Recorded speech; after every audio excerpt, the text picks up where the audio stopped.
네, 문화예술계에서 성폭력 고발이 연이어 터져나오고 있습니다. 연출가와 인간 문화재에 이어 유명 배우까지 성추문에 휩싸였는데요. 네, 한국 사회를 휩쓸고 있는 이른바 미투 운동은 권력을 가진 일부 남성들이 보여준 비뚤어진 성의식을 허물고 있습니다. 하재근 문화평론가 모시고 관련 이야기 나눠보겠습니다. 어서 오십시오. 네, 안녕하세요. 네. 자, 미투 폭로가 정말 본물을 이루고 있습니다. 이윤택 씨에 대한 이 추가 성폭행 피해 폭로가 잇따르고 있는 상황인데 거기에 이어서 유명 연극 연출가죠. 오태석 씨도 성추행 의혹에 휩싸였습니다. 이 두 분, 뭐 어떻게 봐야 될까요, 이 사건? 예, 그러니까 이윤택 씨 같은 경우에 한국 연극계를 대표하는 연출가 중에 한 명이었거든요. 그래서 이윤택 씨가 그렇게 엄청난 일들을 거의 공공연히 저질러 왔다는 것에 대해서 많은 사람들이 충격을 받았는데 오태석 씨도 거의 이윤택 씨 버금가는 정도의 굉장한 지도자이기 때문에 우리나라 연극계를 대표하는 정도의 양대 지도자가 이렇게 계속해서 성추문에 휩싸였다는 것은 연극계에 골마 터진 상처가 굉장히 깊었던 것이 아닌가. 네. 그리고 이분들이 이렇게 행동을 해왔다는 것은 이분들 한 명만의 잘못이 아니라 그 주위에 많은 사람들이 이런 사실을 알면서도 그동안 쉬쉬해오고 은폐해왔던 것이 아닌가. 그야말로 연극계에 골무 상처가 터져나오고 있는 것 같습니다. 예, 연극계의 성폭력 문제가 여기서 그치질 않습니다. 경남 김해의 한 연극단의 연출가는 16살 중학생 제자에 대한 성폭행 의혹까지 나오고 있는데요. 여기에 대해서 어떻게 보십니까? 예, 한 연극의 연출가, 극단 번자기의 대표 조중윤 씨라고 하는 분이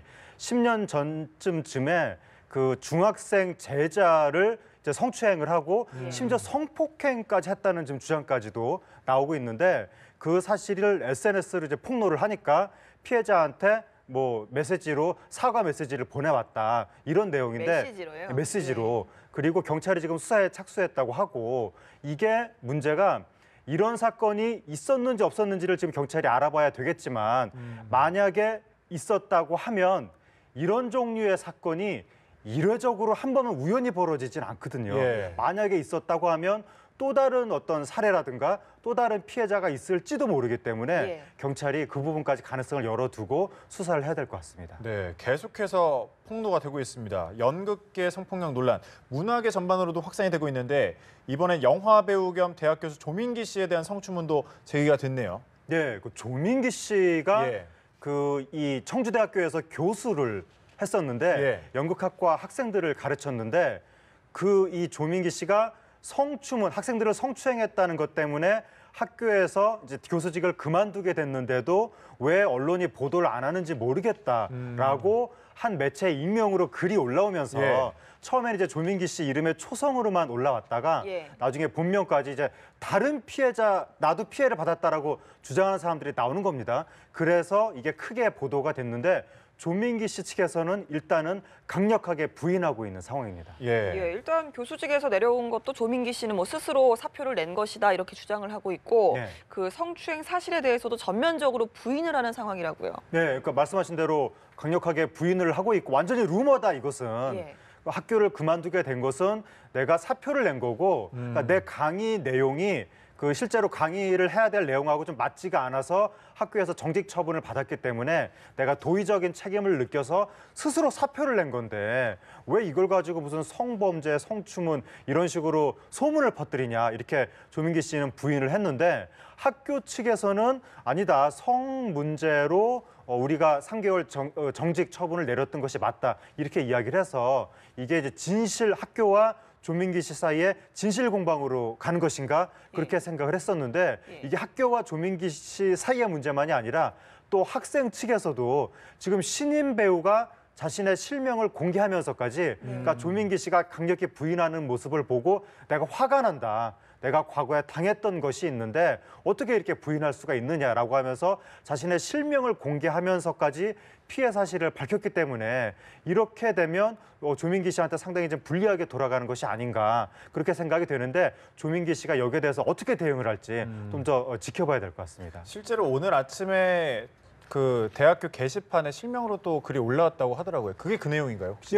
실명으로 올라온 게 이제 그 내용이고 그거 말고도 이제 매체들이 여기저기 좀 취재를 하고 있는데 다양한 학생들이 여러 가지 피해 사실을 지금 주장하고 있어서 예. 예를 들어서 조민기 씨가 학교 옆에 오피스텔이 있었는데 그 오피스텔로 학생들을 뭐 불렀다 자주 예. 뭐 같이 부적절한 술자리를 가졌다. 상당히 구체적이네요. 네, 구체적으로 네. 또 뭐 노래방에서 뭐 신체 접촉이 있었다. 근데 거기에 대해서 또 조민기 씨는 격려하는 의미에서 뭐 안아줬을 뿐이다. 이렇게 해명을 하곤 있지만 그 학생들이라고 하는 분들이 우리가 뭐 격려와 부적절한 접촉을 뭐 구별을 못할 정도겠느냐 아무렴 우리도 성인인데 그럴 정도로 구체적으로 피해 사실을 말하고 있어서 지금 조민기 씨에 대한 여론이 굉장히 안 좋아지고 있고 특히 사람들이 충격을 받고 있는 것이 조민기 씨가 딸바보 아버지로 유명했고 그 그러니까요. 가족 예능에 예. 나와서 예. 그리고 애처가로도 많이 TV에 등장을 했는데 예. 어떻게 어린 그 자신의 딸과 거의 비슷한 연령대인 학생들한테 그런 행동을 한 게 사실이라면 어떻게 그럴 수가 있겠는가라면서 많은 사람들이 지금 충격을 받고 있는데 그 조민기 씨의 대응 여부에 지금 관심이 집중되고 있습니다. 예. 게다가 인간문화자 하용부 씨에 대한 성폭행 의혹까지 불거졌거든요. 성폭행 가해자로 지목된 국가무형문화재 하용부 씨에게 주던 전수 교육 지원금 지급이 중단이 된다고 하더라고요. 예. 일단 그 워낙 여론이 안 좋기 때문에 예. 사실관계가 완전히 확정이 된 건 아니지만 문화재청에서 봤을 때는 지금이 지원금을 지급할 수 있는 여론은 아닌 것 같다라고 판단을 해서 조사가 끝날 때까지 그때 가서 혹시 또 무죄가 될지도 모르지만 그렇죠. 그때 가서 다시 지급을 한다 하더라도 일단은 이 지원금 지급은 중단하겠다. 예. 그렇게 하고 있는 상황이고 관광공사에서도 지역 명사와 함께하는 그 문화 여행 이런 프로그램에 예. 하용부 씨가 들어가 있었는데 거기에서 일단 명단에서 빼겠다. 이런 상황인데 이분도 지금 그 이윤택 씨가 관계된 밀양 연극촌 거기에서 그 성추문이 있었다라고 주장이 나왔기 때문에 이러한 주장을 무시할 수 있는 상황은 아니다. 왜냐하면 이윤택 씨가 이미 사과를 했고 어느 정도의 추문에 대해서 인정을 한 상황이기 때문에 예. 신빙성이 있다고 간주를 할 수가 있는 것이 아니냐라고 하기 때문에 좀 엄중한 조사가 있어야 될 것 같습니다. 그렇군요. 일단 사실관계를 좀 확인해야겠지만 대처는 좀 빠른 편이네요. 예, 그렇습니다. 네, 문화예술계 미투 폭로가 확대되는 가운데 또 위드유 운동도 확산하고 있습니다. 이게 구체적으로 어떤 움직임입니까? 예, 그러니까 위드유라고 해서 피해를 주장하는 미투, 그러니까 나도 피해를 당했다라고 주장하는 분들을 그냥 놔두면 그분들이 이제 무력감을 느끼고 사회로부터 이제 고립감을 느끼고 예. 이렇게 되기 때문에 거기에 대해서 응원을 해주고 지지를 해야 된다는 거죠. 네. 그래서 위드유, 나도 당신과 함께하겠다, 당신을 지지한다 이런 메시지를 그러니까 인터넷에 SNS에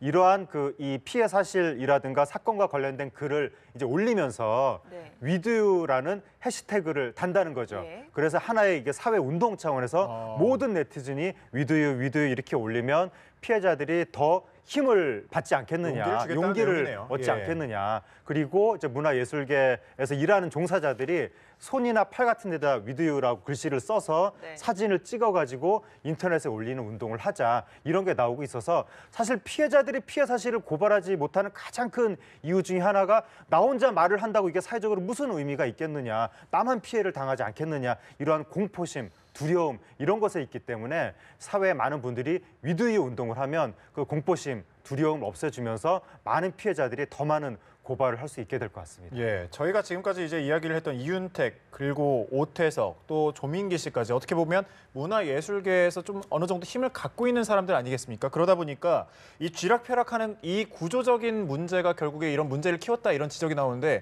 어떻게 보십니까? 이 부분에 네, 대해서. 그러니까 이게 말씀하신 대로 쥐락펴락하는 구조적인 문제가 있는 건데 우리가 많은 사람들이 공무원이 되려고 하는데 공무원 되기 위해서 누구한테 잘 보이려고 무슨 피해를 당했다 이런 얘기 안 나오잖아요. 그 이유가 공무원 되는 과정에서는 시험을 보니까. 예. 근데 문화예술에서는 뭐 캐스팅 되기 위해서 객관식 시험을 보는 것도 아니고 그렇죠. 이거는 순전히 어떤 권력이 있는 사람, 뭐 연출자, 뭐 명망가 이런 사람의 마음에 달려 있는 문제이기 때문에 그 사람이 캐스팅해라고 하면 캐스팅이 되는 거고 캐스팅 됐다가도 잘못 보이면 한순간에 그냥 또 잘릴 수도 있는 거고 순전히 어떤 그 권력자의 마음에 달려 있는 문제이기 때문에 거의 그 사람은 소나기에 잡혀 있는 듯한 형국이 되는 거죠. 그리고 또 그 사람한테 잘못 보였을 때 그 바닥에서 완전히 퇴출될 수도 있는 그러니까 인생 자체가 완전히 그 저당이 잡혀 있는 이런 예. 형국이라서 이런 구조적인 상황 속에서는 일부 유명한 사람들의 갑질을 피할 수가 없는 거고 그래서 지금 이게 뭐 이윤택 씨, 뭐 오태석 씨 몇몇 물론 이제 오태석 씨는 사실관계를 더 따져봐야 되겠지만 이게 뭐 몇몇 분들만의 우연하고 이례적인 특수한 사건이 아니라 이게 명망가들이 수십 년 동안 구조적으로 이런 식으로 이 젊은 여성 제자들의 성을 착취해왔던 것이 아니냐 이런 의혹이 나오고 있고 심지어 피해자 중에서도 지금 그렇게 주장하는 인터뷰를 하는 사례가 있습니다. 그래서 문화예술계를 우리가 전체를 매도해서도 안 되겠지만 상당 부분 이게 구조적인 문제라는 것에 대해서 좀 방점을 두고 굉장히 발본색원한다는 느낌으로 언론도 그렇고 조금 이러한 일에 조금 근본적으로 대처를 해야 되는 것이 아니냐 그렇게 생각이 되고 있습니다. 예, 이런 가운데 일각에서는 뭐 명예훼손이나 또 무고죄에 대한 우려도 나오곤 있는데요. 이 가해자들에 대한 처벌 자체는 좀 가능한 부분인지 좀 궁금하거든요. 그 처벌이 지금 여러 가지 고발이 나오고는 있지만 과거에 뭐 10년 전에 있었던 일, 7년 전에 있었던 일 이런 일들이 지금 고발이 나오고 있어서 문제가 성범죄가 2013년부터 친고죄가 아니게 된 거죠. 그러니까 2013년 이후에 벌어진 성범죄는 그 당사자가 고발을 하지 않더라도 경찰이 인지해서 수사해서 처벌을 할 수가 있는데 그 전에 있었던 성범죄는 당사자가 그때 고발을 하지 않았으면 이제 와서는 처벌을 하기가 어려워진 그런 측면이 있어서 매우 지금 아쉬운데 근데 일부 사건의 경우 예를 들어서 이윤택 씨 사건의 경우에 지금 이윤택 씨가 사과를 한 이후에 그때 피해를 주장했던 분들이 더 분노해서 지금 공동으로 법적인 대응을 하겠다 이렇게 나서고 있는데 보도에 따르면 일부 피해자의 피해 사례의 경우에는 최근 사례도 있는 것으로 보인다 이런 이야기가 나와서 그렇다면 법적인 처벌도 가능할 수도 있겠다 그런 관측이 나오고 있고 뭐 이거는 이제 나중에 더 사실관계를 분명하게 따져봐야 되겠지만 어쨌든 네티즌들의 분노는 굉장히 강해서 일단은 뭐 구속 수사해라 이런 식의 여론도 나오고 있는 상황입니다. 저희가 뭐 앞서 미투, 위드유 운동에 대해서도 얘기를 했지만 성폭력 이 피해 자체를 수치스러운 것 때문에 뭐 피해 사실을 알려봤자 본인에게 스스로 이로울 게 없다 이런 식으로 이제 생각하시는 분들이 있는 것 같은데 이에 대해서는 또 어떻게 보시는지가 궁금하고 2차 피해를 막기 위한 근본적인 대책은 어떤 게 있을까요? 이게 이제 우리 사회의 굉장히 구조적인 문제라서 이거를 막기 위해서 뭐를 해야 될지도 정말 좀 막막한 심정인데 그러니까 우리 사회의 조직 문화라는 것이 보통 이제 여성이 그러니까 젊거나 힘없는 여성이 이제 이런 피해를 주로 당하고 이제 가해자는 그 조직에서 아주 강한 힘을 휘두르는 그런 사람일 경우가 많은데 그래서 힘없는 여성이 피해를 당했다고 이야기하는 순간 다른 사람들이 아니 왜 너만 까탈스럽게 이러느냐 심지어 뭐 조직의 수장을 잡아먹는 꽃뱀 아니냐 이런 식으로 그러니까 검찰에서도 그 이 일반 검사가 그런 걸 피해를 주장을 했을 때 부장검사 잡아먹는 꽃뱀이다 이런 식으로 소문이 났다는 거 아닙니까? 근데 이제 문화예술계에도 그런 식의 문제가 굉장히 심각하고 결국 한국 사회의 조직 문화의 고질병인데 이거를 도대체 어떻게 고쳐야 되는지 워낙에 이거는 문화적인 사안이라서 결국 대단히 많은 사람이 그러니까 가해자 직접적인 가해를 한 사람도 문제지만 옆에서 그런 소문을 퍼뜨리고 가만히 있는 사람들도 결국에는 침묵의 동조자다 이런 인식을 가져야 되는 거고 그런 부분에 대해서 언론 매체도 계속해서 보도를 해야 되고 학교라든가 유관기관에서도 계속해서 교육을 하고 또 관련된 사람은 엄벌에 처하고 이런 일들이 오랫동안 반복돼야 이게 한국 사회의 근본적인 악습이 조금이나마 바뀌어 나갈 수 있을 것 같습니다. 관심이 중요하겠네요. 그렇습니다. 이런 미투 파문에 대응하기 위해서 문화체육관광부가 신고센터를 신설을 하기로 했습니다. 뭐 여기에 대해서도 뭐 얼마나 실효성이 있겠느냐 이런 우려도 나오고 있거든요. 그 신고센터를 운영을 한다고 하는데 저도 이게 지금 복잡해가지고 뭐 영화진흥위원회 공정센터에서는 영화계 뭐 센터를 일원화해서 운영하겠다.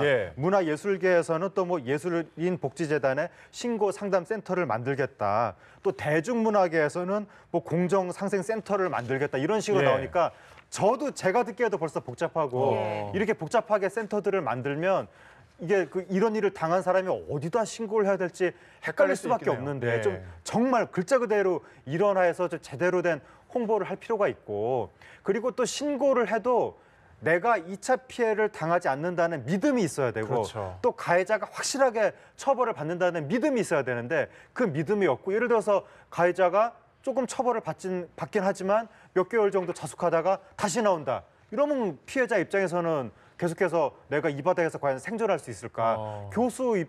학교에서도 이런 일들이 많이 벌어지는데 예를 들어서 교수도 3개월 정직 후에 다시 돌아온다. 이런 학생 입장에서는 3개월 후에 다시 교수를 만나야 되는데 어떻게 피해를 고발을 하겠습니까? 네. 그러니까 가해자가 확실하게 처벌을 받는다. 그 가해자에 의해서 다시는 내가 2차 피해를 당하지 않는다. 이런 믿음을 심어줘야만 이런 신고 센터도 내실 있게 운영이 될 수 있을 겁니다. 피해자의 입장에서 더 많은 좀 관심이 필요해 보이겠네요. 그렇습니다. 아무래도. 예, 알겠습니다.